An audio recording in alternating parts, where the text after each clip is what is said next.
All right, welcome to the first remix session. We're going to give you a sense of what happens now. So I've talked about religion, and Prof. Bun B has talked about hip hop. Now we're going to flip it. I have some questions for Prof concerning hip hop, and he's going to have some questions to ask concerning religion. So let's get started.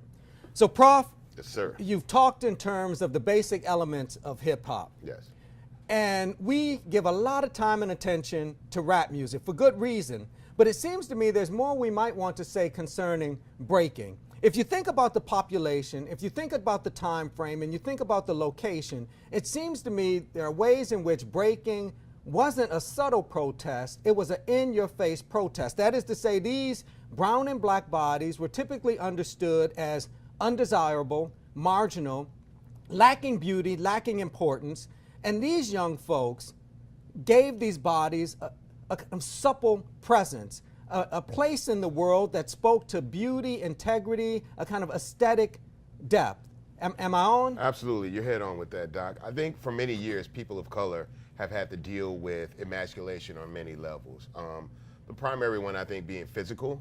For years, for many people, their bodies didn't even belong to them. So a lot of this has been about reclaiming oneself or reclaiming one's body in the physical sense. Even with today, when we look at modern perceptions of people of color, there's the idea that they're less educated because they don't want to be educated, that they're lazy and don't want to be productive. Well, you can't become a great breakdancer being lazy. It's just impossible. This takes hours, days, weeks, months, years of practice and attention. And for a lot of these people that are doing this breakdance, in the same way that rap music and the rapper has used his voice to reclaim himself, and the graffiti artist per se has used the art on the visual side to reclaim itself. The DJ has used the musical side. Well, this is the physical side of reclaiming oneself. This is the physical side of reintroducing and reappropriating the physical form in a better sense and to portray it in its truest form, I think. Brilliant, brilliant. Just one statement, and you tell me if this is accurate or not. There are ways in which people speak life meaning, rap, but there are also ways in which you simply do life meaning, breaking. Absolutely. I mean, breakdancing is akin to all other art forms that take place within the physical form. Ballet, for example. Many people use ballet as a sense of expressing feelings and emotion through physical movement. The same thing is done within hip-hop with breakdancing. It's just another way of people expressing themselves, the fluidity of motion, the beautification of the body, just reappropriating one's physical self to send a different message than what's been sent about the physical form. Now that's really helpful, Prof. So let's flip it and let's turn to religion. You have something for me? Well, yeah, when I talk to, these guys and most people on the street, and they find out that I'm teaching a course based on hip hop and religion, the things that come up are, well, specifically not even things, but terminology tends to come into play. The number one question I'm always asked is, what is spirituality?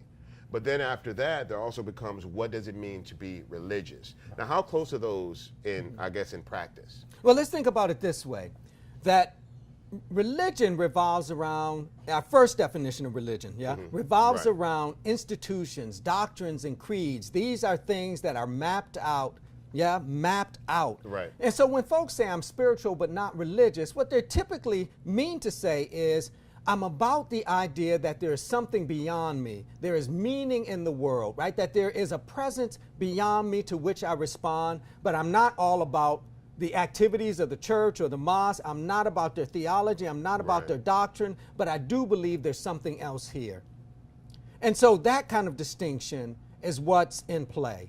Okay, now that's what the primary definition. That's what what the about, first. Now, what about with the definition of religion as we use it within these sessions? The idea that religion is a quest for complex subjectivity, Yes. there's more continuity with spirituality in that definition, right? Because the person who says I'm spiritual but not religious is about the understanding that meaning is to be made and that there's a presence here that extends beyond me, And our definition of religion, that second definition of religion, is open to that sort of understanding, that what we are about is the creation of meaning, right? Wrestling with these huge questions of life, the who, what, when, where, and why we are question. Folks who consider themselves spiritual are wrestling with those same issues. That's amazing. Offered me a lot of insight. I hope it offered you some as well. That's the end for the remix for this session. We'll see you at the next session.